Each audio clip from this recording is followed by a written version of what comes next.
Live from the Business RadioX studio inside Renaissance Bank, the bank that specializes in understanding you. It's time for North Fulton Business Radio.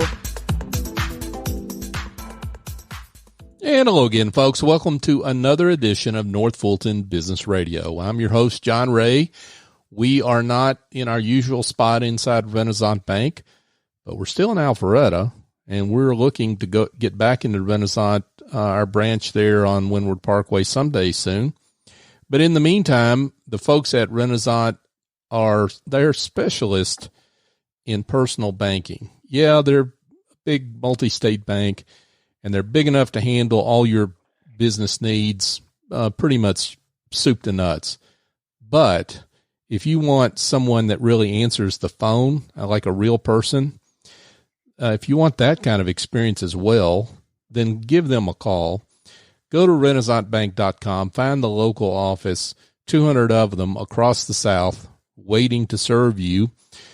Give them a call, make an appointment, and go see them. And I think you'll be glad you did, and I can say that personally from some of the clients that I work with. Renaissance Bank, understanding you, member FDIC.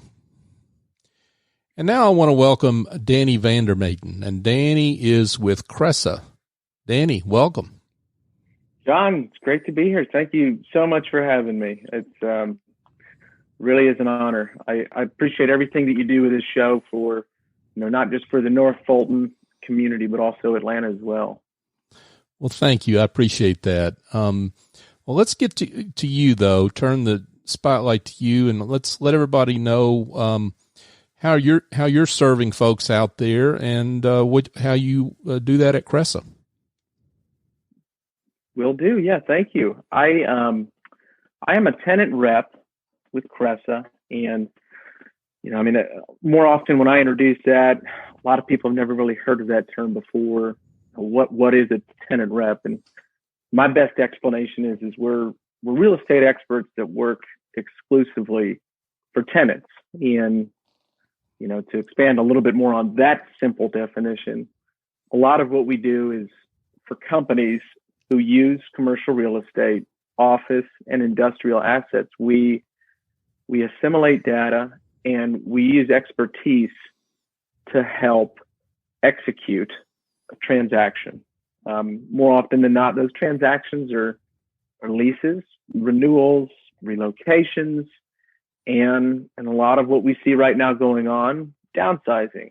And we also help companies who are looking to purchase assets for their use, and companies who own buildings and industrial properties who are looking to sell as well. And a lot of our mantra is being a real estate company built for companies. And that differentiates us because there's a lot of real estate companies out there who provide real estate services for owners. And the distinction between ourselves and those other companies is that we focus 110% of our energy and our platform and resources to helping the best companies navigate strategy. So hope that wasn't too much. I'm sorry. No, this was great. And actually you're educating me, which actually is not that hard. So thank you, but thank you for educating me, because I could always learn something. And what I'm hearing here is that Cresa is 100% tenant rep, does not Correct. Represent the owners of real estate. Correct. We're the world's largest company that does just that. And Wow. What that allows us to do is eliminate opportunities for conflict of interest that are ever present within real estate transactions, as you can imagine. I mean, largely, there are two distinct parties in a transaction. You've got a user and you've got an owner. And above that, there are a lot of different companies who do different things in commercial real estate, from building to engineering to helping finance purchase and sale of those assets. But when you boil it right down to it, you've got owners and users. And Cresa looks at users, and that's everything that we do is geared towards what a user needs and what what a user requires. And it allows for us to specialize, which is very important, but we don't ever have to worry about a scenario where we're helping negotiate a lease, for example, in a building that's owned by a large institutional firm that's hired us in another market to represent them, because those are awkward conversations. It's tough to be completely transparent, and it's tough to do the right thing for both parties in that transaction, if that makes sense. No, it makes perfect sense. And particularly in a time like we're sitting in today, where the tenant landlord relationship is much more apt to be a little more adversarial than it was 6-9 months ago, right? You're spot on. Landlords are worried and concerned as much as tenants are. Sure. As much as companies that you and I know and work with who are asking themselves, what are we going to do with this office that we're uncertain as to whether or not we're even going to use it? We've got a lease that's coming due and it's expiring at the end of this year.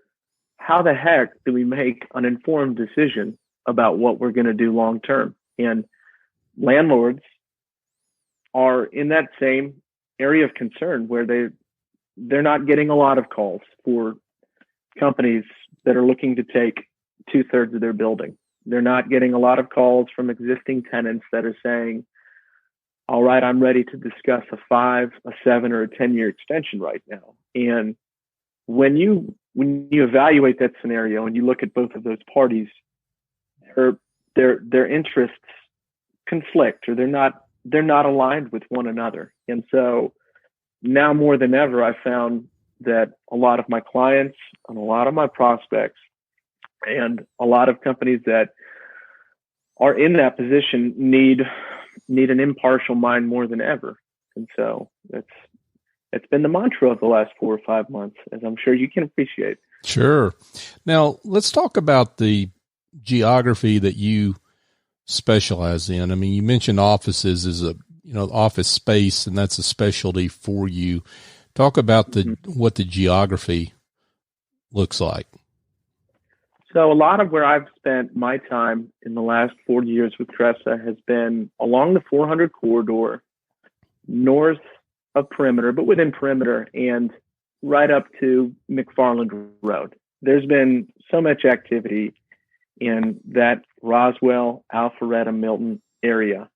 Not to say that I help companies in Atlanta. I help companies in various cities across the United States, in Denver and Fargo, North Dakota is a recent transaction I'm helping to work with, in Washington, D.C. and Tampa. But a lot of what I know and a lot of what I track and a lot of what I follow in commercial real estate, it's along that 400 corridor, because over the last 4 years, we've seen so much growth, and there's been so much momentum in that area from a commercial real estate standpoint.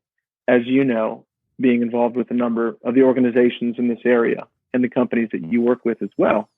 And so that's a lot of where I've spent my time. I've probably spent more time bumming around commercial office buildings on the 400 corridor than I would have ever thought I would in my entire life. But it's been great. And, the benefit to that is really being a resource to companies who appreciate the area for what it is, or who are looking to enter it and take advantage of what's there. And as you know, as well as anybody else, when you've got a concentrated area of relationships like that, it makes you a valuable resource to the clients that you work with, as it would for me as well. And so I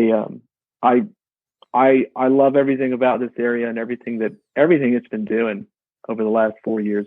It's great. And despite COVID, I think that there's more than enough reason to remain optimistic about Alpharetta and Roswell for the foreseeable future. Folks, we're here with Danny Vander Maten, and Danny is with Cresa. He's a vice president tenant rep at Cresa. Danny, let's get into that. So you, since you brought it up, the outlook for the Alpharetta, Roswell, the Georgia 400 corridor.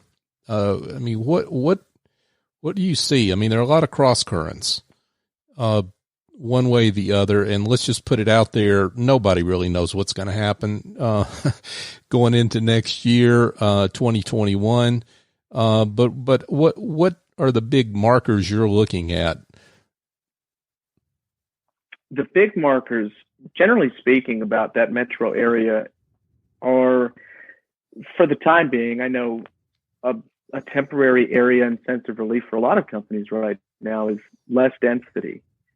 You have the classic Alpharetta, Roswell office building is a 5 or 6 story mid-rise, is what we refer to them as, where you're not going to be waiting 30 or 45 minutes or even an hour right now to take the elevator up to the 50th floor, because that is posing an issue in some of our denser submarkets of Atlanta, like Midtown and Buckhead and downtown. That's not to say that everybody's going to hop on this mass exodus to the area, but as it stands right now, when you look at activity and when you look at companies making moves and committing, I believe that you see more comfort in these areas up here for that very reason. And developer interest to continue to add to this area remains the same. There's an enormous greenstone office development that's going up on spec right across from Avalon, and it's set to deliver the beginning of next summer. And that type of faith and that type of commitment is uncanny. Granted, across Atlanta, there's about 6 million square feet of office still going up for development within this next year. But within Alpharetta and Roswell, developer faith and developer confidence remains as strong as it ever has, because of what we've just seen over the last 4 years with the success of Avalon, and now what we're seeing along the Northwind Summit area, close to where Haynes Bridge and 400 intersect. So I think that you'll continue to see these assets lease up pretty quickly and at great rates. And, to boot with that, you just see a lot of what Alpharetta has done with their city center and what Alpharetta is doing with the North Point area right now. And I think that will carry us through this pandemic, and it will posture the area tremendously well when we ever get back to what will be that new normal, whatever it looks like. It won't be exactly the same as it was before this pandemic, but we will return to some semblance of it. And for all of those reasons I just stated, I think Alpharetta and Roswell and North Fulton is poised for success. So that interest that is there, whatever the level of it is, how much of that comes from those companies that are in those 50-story buildings, in Midtown, downtown, in Metro Atlanta, versus out of town, out of area, that may be coming from those same concrete canyons that are located in San Francisco or New York or wherever? Could you repeat the first part of that? How much of that interest that you see in Alpharetta and Roswell is coming from basically inside the perimeter of Atlanta versus other markets like New York, San Francisco, what have you? That's a great question, and it's mixed. I would say that what you find in Alpharetta and Roswell are a lot of large locations for national and global companies who, in some instances, will move from the denser areas of Atlanta. But largely, I think what we see are a lot of these companies that have grown in this area and continue to stay in this area that are making these moves. Avalon, for example. I can think of the 5 or 6 tenants in 8,000 Avalon, that first mid-rise that went up. And I believe 80%, 90% of that building filled up with tenants who existed in areas around what Avalon was and have flourished in what it's become. Now, in some instances, you will see companies who are relocating from areas in town, but not as much as you think. I would say more of the activity that I typically see in Alpharetta, it's from companies that are entering the market, who are headquartered in other cities, who see talent in the workforce available here and who see economic feasibility for cost of living, as well as great schools and excellent access to 400 and into the city that the area provides. So that's not really an answer to say it's largely one or the other, but you see a lot of everything. And I think that this area really holds its own. And, I don't think anytime in the near future we'll see an enormous amount of companies, just like I had already talked about, just exit the dense areas of Atlanta. But I think that you will see a lot of them consider it. And what they'll do, if they're making those intelligent decisions, is to look at where our employees, where's our future talent going to come from? And a lot too, what is it going to cost us? But, I think that those other submarkets hold well for a lot of their own reasons. But, Alpharetta, we get a good mix of companies just opening up new offices, companies relocating from other submarkets, but really a lot of companies already in the market shuffling within the area around and staying. So hope that answers the question. No, that's helpful.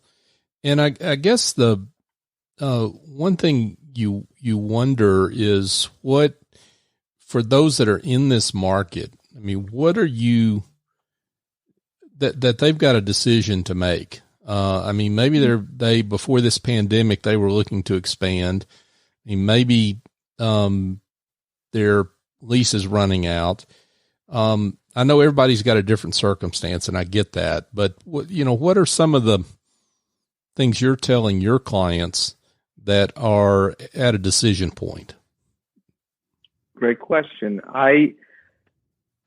Best way to answer that is to probably tell a story. A client I worked with who was in that exact boat. They had a lease that was ending this December, and they were in more space than what they needed. They already knew they were in more space than what they needed, but when this pandemic occurred, it more or less forced the decision to say, okay, how do we evaluate what we need to downsize? How do we evaluate what we're going to require for our next lease term? And essentially what they're trying to do is, in the setting of this pandemic and of really not using their office, deciding, I believe we're still going to need an office, but we want less of it. And so what we did was we worked to figuring out, okay, what does your footprint require? How many offices are you going to need, and what kind of use are you going to get out of the common areas that your space already has? What we ended up structuring was an opportunity for them to downsize early before their lease ended, and essentially take the last part of their lease and decrease that expenditure to start their new lease. And so effectively their lease was set to expire at the end of December. They weren't sure what they were going to do January 1st. What we ended up doing was downsizing and putting together a deal to start their new lease September to help save money that they had been stressed with as a result of this pandemic. They saw losses like a lot of great companies have, but effectively what it allowed for them to do was to breathe and to also take advantage of, a market where, that normally might have been a 7-year commitment. And we were able to commit to only a 5-year lease term. And so, for those companies, I guess, to just talk from a high level about those types of problems, I think that the best companies aren't making knee-jerk decisions. They're not making wide sweeping decisions to say, okay, let's just do away with the office entirely. Let's just not have any space for our employees to come back to when this is over. And let's just try to go, guns blazing into this remote work thing and just see how it works. The best companies are not just jumping in without putting enough thought into asking themselves, all right, which employees are we going to allow to work from home? Mm-hmm. How are we going to phase in use of our office space for those individuals that need to meet? How are we going to onboard our new hires through this and make them feel like they're part of the company while also affording them the safety of choosing to work remote?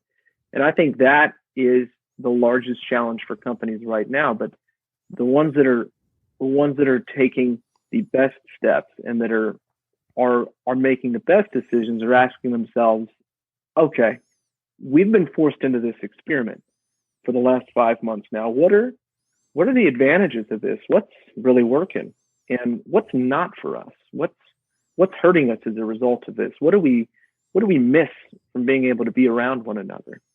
And using this empirical information that we've gathered now to help guide our future. And the best scenario is for tenants to be able to kick the can down the road another 12 months, another 18 months, and give themselves the benefit of a short-term obligation and to put a quick Band-Aid on this right now, but not really call it a Band-Aid, call it an opportunity to explore what is our office of the future going to look like. For some companies, this pandemic has validated the need for office space. For a lot of companies, they've come to a realization, wow, we do really well. In some instances, our employees work better from home. And, I would say that over the next 12 months, as this continues, we'll see some of the better companies continue to do that. And a lot of our role as advisors, as experts to the transaction is to help guide and navigate those decisions through that process and adapt as well. Because if you have to make a decision, like my client did before the end of this year, what information are you using? What are you assimilating to make an intelligent decision that will impact your business one way or the other, whether you sell it at a future date or whether you continue to see a decline in growth as a company or whether you continue to see the upward trajectory. What are we assimilating for that decision beyond the next 12 months? And I hope that answers the question. I went off on a lot of different places there, but the answer being every company is doing something unique. No company's recipe for dealing with this pandemic is immediately transferable to the next, because every company, we all knew this and it sounds trendy, every company has its own heartbeat, and different things work for different organizations because companies aren't limited to just the space they occupy. They are defined by their leaders and the individuals that comprise the entirety of the company. And so, I think that a lot of the coaching and a lot of the collaboration and decision making is going to go a long ways to guiding the future of the office, the future of the facility for these companies in this area and globally. Folks, we're here speaking with Danny Vander Maten, and Danny is with Cresa. So, Danny, the knee-jerk opinion right now is that people are not going to use as much office space in the future as they have in the past. I mean, that's the knee-jerk opinion. Not to say that the knee-jerk opinion is wrong, but sometimes it often is, because that's the easiest opinion to have right now. So, I wonder about the other side of it, which is that with distancing, with the growth in the area, those are two factors that speak to continued demand for space, overall. Mm-hmm. And how does that interplay with the fact that there will be some folks that just don't need as much space and don't want as much space as they had in the past? So how do those two cross currents, do you think, sort out over the next few years? Yeah, so if I'm hearing that right, how do we justify building more buildings and more industrial facilities if we believe as a society and as a culture we're going to use less of it? Yeah, that's one way to answer the question. Yeah. Yeah, and that is a great question. I wish I had the crystal ball to be able to figure out, what is this going to look like? How do you provide right now, or make the decision to provide precisely what's going to be needed 2 years, 3 years, 4 years from now? And I think what developers are relying on is the momentum that we had prior to COVID. The last 10, 11 years in commercial real estate, looking at office and industrial real estate especially, you've seen tremendous growth, tremendous development just that has changed the landscape of not just Atlanta, but major metropolitan areas across the world.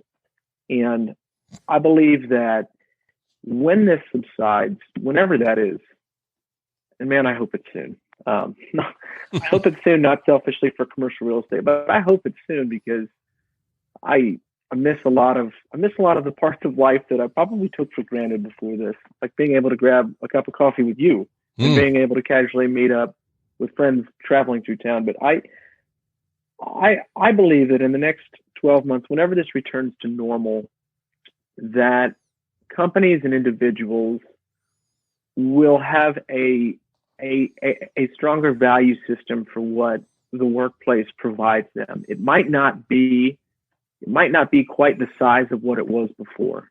A lot of companies might decide, you know what, we did things so great. And I'm talking with companies right now that are doing things really well remotely. And as long as things remain the same, they will not need a lot of what they occupied heading into this pandemic. But I believe that the value system for having a workplace and for having what I didn't take as seriously before this, but what I do now, the culture of their companies and the ability to grow teams and to grow enthusiasm across the organization in person. And for that reason, I believe that we will continue to see development and growth, not necessarily at the levels we saw over the last 10 years in Atlanta and globally, but I believe that we'll continue to see development of new office, new industrial product, and even some new retail. Call me crazy, but some new retail over the next 5 years that will accommodate that value system that's evolving as we speak right now. And part of what's evolving, as I already touched on, is an appreciation for what we had.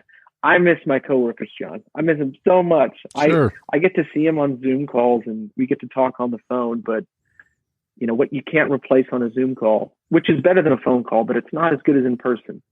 You can't replace or even replicate the camaraderie and the relationship that forms when you're able to do casual things like go to lunch or sit down at the same table and work on something with one another or train someone. Onboarding for companies has been a bit of a challenge, and to my knowledge, no entity has yet mastered, but it is evolving, and I believe companies are trying to get by with what they can right now. But long answer to what you just asked, where you see a lack of demand for something intersect with, future development, I think what we'll see is we'll see a change and an upswing back into wanting to get to work in person when we finally arrive at either getting a vaccine or when we slowly transition ourselves back into having enough faith and having enough confidence in our health safety to return to work. Folks, we've been here with Danny Vander Maten, and he is with Cresa. Danny, as we kind of wrap it up here, you mentioned one situation that you worked with that sounded like a successful outcome, but I'm curious if you've got any success stories beyond that you'd like to share that illustrates the value of having a tenant rep when you're making these decisions. Yeah, absolutely. For a lot of companies on the very front end of this, we were set to kick off the project. We were set to kick off a relocation or set to kick off an expansion. And one in such particular was a company we were looking to double their footprint. And we were in the middle of it, and all of a sudden COVID hit. And they were wondering to themselves, gosh, we're knee deep in this right now. We've got an expiration coming up. What are we going to do? How can we comfortably make this decision to double our expense and at the same time not know whether or not we're going to be able to use it at the back end of this? And so what we were able to do was walk our client through the process of what it could look like to just kick this can down the road. And, it took there was a lot of information being thrown about at the beginning of this, but what we decided as a firm, in the absence of what we don't know, we can't comfortably advocate taking on more space right now, unless there's a really good reason for it. So what we did for this group was we effectively negotiated and stuck with an extension of 18 months of the term, which you'd have to be in real estate to appreciate. But before COVID, no landlord would have considered anything less than a 3 or 5 year term. And so a lot of that came with, on our side, understanding what a company's needs were and working them through the process of asking this of their existing landlord. And so, there are different success stories in this climate, and a lot of them you'll find, from individuals like myself are doing the right thing and doing what we can to help the company make short-term decisions to ride out what could be a long-term problem. So I hope that provided what we wanted. That sounds like good work. Danny Vander Maten with Cresa. This has been great, and really appreciate your insights and thoughts as a number of companies look to make a lot of decisions here in the coming months, either with existing space or with prospective space, and they're going to want to be in touch. So let's tell them how they can do that.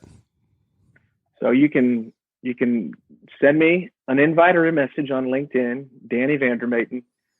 I don't know of another Danny Vander Maten out there. If you find one, let me know. Should be an easy enough name for everybody to find, or you could call me. My cell phone is 404-989-6618. That's my direct mobile number. Awesome. Danny Vander Maten from Cresa. Thanks so much for being with us. John, thank you for having me. I really appreciate it. Thank you again. Yeah, it's been a pleasure. Folks, if you've got a problem that involves administrative tasks that are weighing you down, maybe you've got a bookkeeping mess, receipts in a shoebox, something like that. Well, I've got an answer for you. And it involves Essie Escobedo and Office Angels. So just pick up the phone and give her a call at 770-442-9246. Essie will diagnose your problem. She'll find an angel in her team that will fly in virtually, and they've been virtual for 18 years, so they know how to operate in this environment, get the work done on an ongoing or as-needed basis, and fly back out. So she's got a terrific group of angels, and I would encourage you to give her a call or go to officeangels.us to find more information, and you'll be glad you did. Just another quick reminder as we wrap up here. This show is on all the major podcast apps. North Fulton Business Radio is the search term.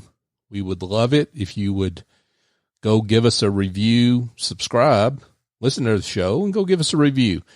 And we'd love it if you give us a great review, because you're reviewing the guests that we have and enabling folks to find the show and find business leaders like Danny that can be helpful to folks here in the North Fulton area. So that would be awesome. We would appreciate it if you would do that.